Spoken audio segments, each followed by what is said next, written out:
आईनी तरमीम का शोर एकदम दोबारा दोबारा जब पहले खड़ा हो गया। इससे पहले अभी चंद दिन पहले एक 26वीं आईनी तरमीम पास हुई। बड़ी कंट्रोवर्शियल इसलिए थी कि उसमें बहुत सी ऑपोजिशन रही जब पहला मसौदा आया, लेकिन आखिरी मसौदे के बाद ऐसा लगता है कि लोगों ने किसी हद तक उसको एक्सेप्ट कर लिया।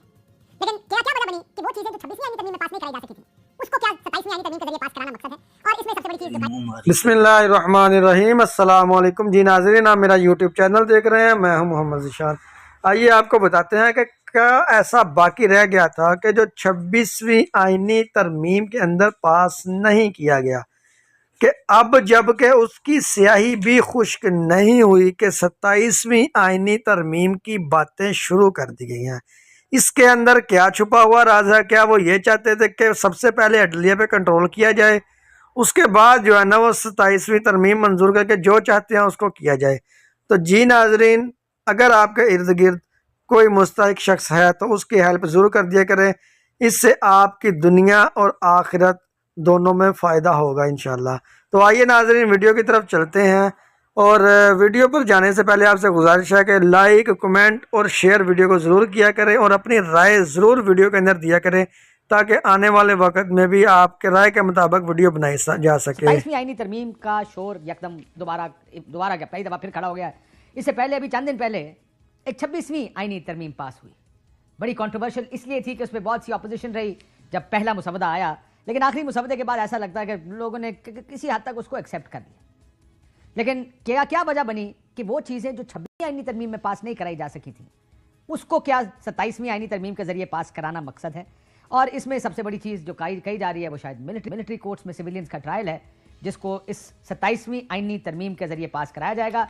इसकी गुफ्तगू या बात निकली है जो आप फुटेजेस देख रहे हैं शहबाज शरीफ साहब से बिलावल भुट्टो की लाहौर में जब मुलाकात हुई वज़ीर आज़म साहब से, तो उस वक्त उस मुलाकात के बाद ये खबर सामने आई कि 27वीं आईनी तरमीम लाने का फैसला हो गया है। और तमाम अखबारों ने तकरीबन ये खबर कैरी की है। लेकिन क्यों, इसमें ऐसा क्या पास कराना है जो 26वीं में पास नहीं कराया जा सका, और 26 में क्यों पास करवाया नहीं जा सका? क्या उसकी वजह यह थी कि उस वक्त जो अदलिया है, एक दफ़ा अदलिया का मक्कू ठप दिया जाए ताकि कोई नोटिस लेकर स्ट्राइक डाउन या उसको अपोज करने वाला ना बचे, क्योंकि जो कंसेंसस चाहिए था वो अदलिया को कंट्रोल करने के लिए पहले कंसेंसस बनाया गया। और फिर अब लगता है ऐसा है कि मौलाना साहब ने कह तो दिया कि हम इसको अपोज करेंगे, लेकिन कल असेंबली के इजलास में कादिर पटेल साहब ने कहा चाहते तो हमारे पास 50 अरकान असेंबली अपोजिशन के मौजूद। यानी अगर हम इसको फुल स्क्रीन में दिखा सकें कि हुकूमत ये कह रही है कि उन्होंने तहरीक इंसाफ के 50 लोग तोड़े हुए थे जब लोटों के जरिए तरमीम की बात हुई। एक और बात भी उस वक्त कादिर पटेल साहब ने कही, ने 5 वोट देने वालों को लोटा कहते हो, संजरानी को वोट देने वाले लोटे नहीं। सवाल ये उठाया उन्होंने, लेकिन क्या इस सवाल का जवाब तो सबसे पहले कादिर पटेल और पीपल्स पार्टी ने देना है कि अगर वो लोटे थे तो क्या ये लोटे नहीं हैं? उनको आपने कहा कि जमहूरियत की पीठ में छुरा घोंपा गया। बहरहाल ये बहस आगे मजीद चलेगी, देखते हैं कितने लोग टूटेंगे, क्योंकि पिछले कुछ दिनों में तहरीक इंसाफ के बहुत से लोग अंडरग्राउंड थे। न सिर्फ ये कि अंडरग्राउंड से छुपे हुए थे, फोन्स बंद कर रखे थे, और पार्टी की हिदायत पर यह सब कुछ हुआ था, क्योंकि लोगों को मुबैना तौर पर उठाया जा रहा था, उनके फैमिली वालों के ऊपर बहुत प्रेशर था, और उनकी उन जो लॉयल्टीज़ हैं उनको बदलने की कोशिश की जा रही है। आज एक प्रेस कॉन्फ्रेंस हुई हाजी इम्तियाज़ की भाभी ने, उसमें किस किस्म की बात गुफ्तगू की गई, जरा सुनी। हाजी चौधरी इम्तियाज साहब के हवाले से बात की, हमारी बहन के साथ तशद्दुद हुआ, चीफ जस्टिस ऑफ पाकिस्तान इसका नोटिस ले। बिलावल भुट्टो साहब, आपका बहुत खूबसूरत जमहूरियत है, विक्ट्री का निशान बनाते हैं, बड़ा जश्न मनाते हैं। आप जश्न मनाए कि जिस तरह ह्यूमन राइट्स की वायलेशन हो रही है। अगर इनका ख्याल है कि हम इससे दब जाएंगे, इनकी गलतफहमी है।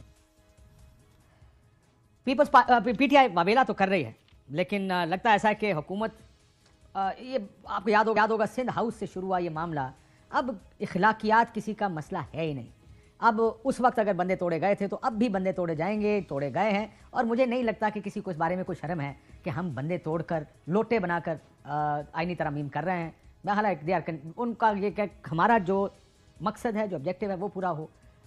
लोटों से होता है तो लोटे ही सही। लेकिन तहरीक इंसाफ के कुछ लोगों ने तो वोट डाल दिया, जिनको देखते हैं क्या कार्रवाई होती है। लेकिन आज शेख वकास अकरम साहब ने ये बात भी की कि जो 4-5 लोग जिन्होंने वोट नहीं डाला वो इसलिए नहीं डाला क्योंकि ज़रूरत नहीं पड़ी, लेकिन उनके बारे में भी कार्रवाई होगी। क्या कहा उन्होंने, सुने। 5 लोगों ने हमारे सामने वोट डाला हमारे खिलाफ। 4 ऐसे दोस्त हैं जिन पे हमें ये सस्पेशन है, क्योंकि उन्होंने हमारे खिलाफ वोट नहीं डाला। सस्पेशन है कि वो कहीं वहां मौजूद थे, मगर क्योंकि शायद हुकूमत को वोटों की जरूरत नहीं पड़ी तो वो इस्तेमाल नहीं हुए। मिकदाद खान बलोच है, रियाज फतियाना साहब हैं, ब्रिगेडियर असलम घुमन है और जैन कुरैशी हैं। ये 4 लोग हैं जिनको शो कॉज इशू किए गए हैं।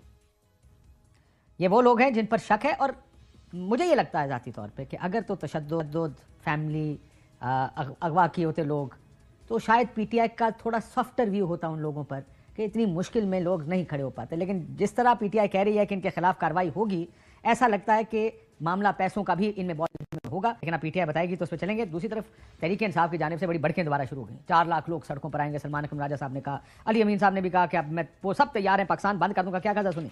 मैं पूरी कौम को मुखातिब हूँ कि आप तैयार रहें पूरे पाकिस्तान को बंद करने का। हमने जो फैसला किया है इस हुकूमत से जान छुड़ानी है और जिन्होंने मैंडेट चोरी किया है ये भी वापस लेना है। अब मैं आपको एक वार्निंग दे रहा हूँ कि डी अगला जो हमारा नेक्स्ट स्टेप है वो सिर्फ एक है और आपको हेलीकॉप्टर में भागने का मौका भी नहीं मिलेगा। आप हमें मजबूर कर रहे हैं कि हम पुरअमन ना रहें और आप चाहते हैं कि आपके साथ वो किया जाए जो बेसिकली आप डिजर्व करते हैं।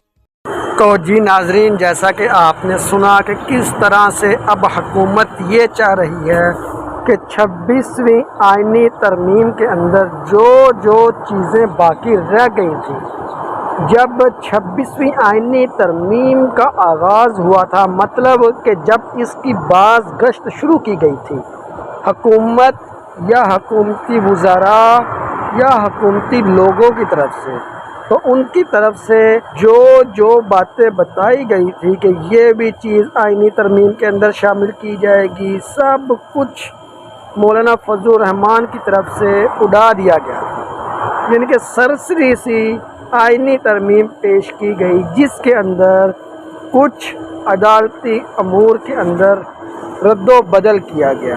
यानी कि जैसा कि चीफ जस्टिस की तैनाती, सीनियरिटी का लिहाज, ऐसी चीज़ों को वक्ती तौर पे कंप्लीट कर दिया गया जिन चीज़ों से उनको कुछ ख़तरा हो सकता था।